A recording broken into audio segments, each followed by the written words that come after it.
कहाँ शोभे अक्षत चंदन, कहाँ शोभे माला। कहाँ शोभे अक्षत चंदन, कहाँ शोभे माला। कहाँ शोभे डमरू, कहाँ मृगछाला।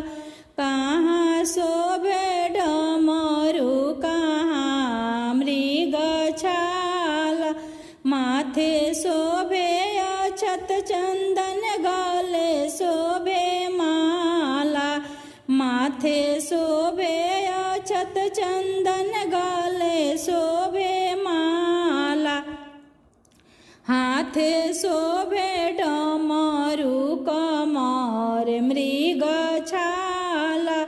हाथे शोभे डमरू, कमर मृगछाला।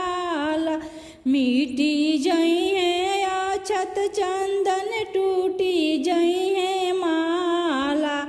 मिटी जइहे अक्षत चंदन, टूटी जइहे माला।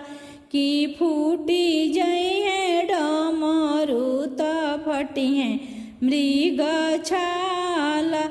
की फूटी जइहे डमरू, त फटिहे मृगछाला। फिरू लगइब अक्षत चंदन, गुथी लेब माला। फिरू लगइब अक्षत चंदन, गुथी लेब माला। बनवाई लेब डमरू, सिलवाइब मृगछाला। बनवाई लेब डमरू, सिलवाइब मृगछाला। कहाँ शोभे नागवा, कहाँ शोभे गंगा।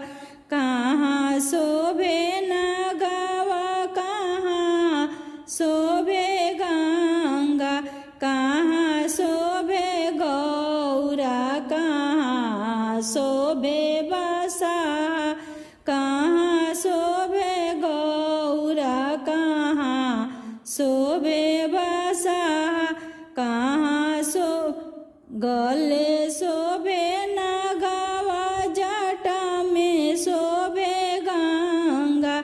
बगल में शोभे गौरा, चरनिए शोभे बसा।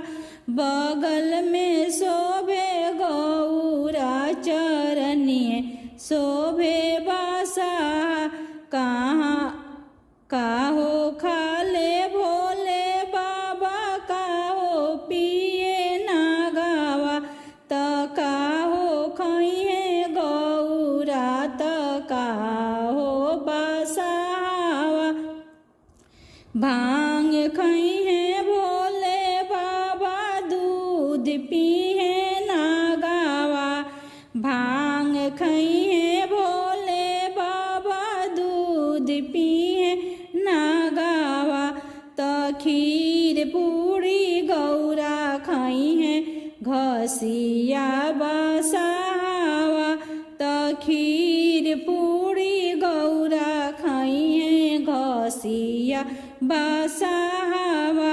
कहाँ शोभे अक्षत चंदन, कहाँ शोभे माला। कहाँ शोभे डमरू, बगल में कमर में मृगछाला।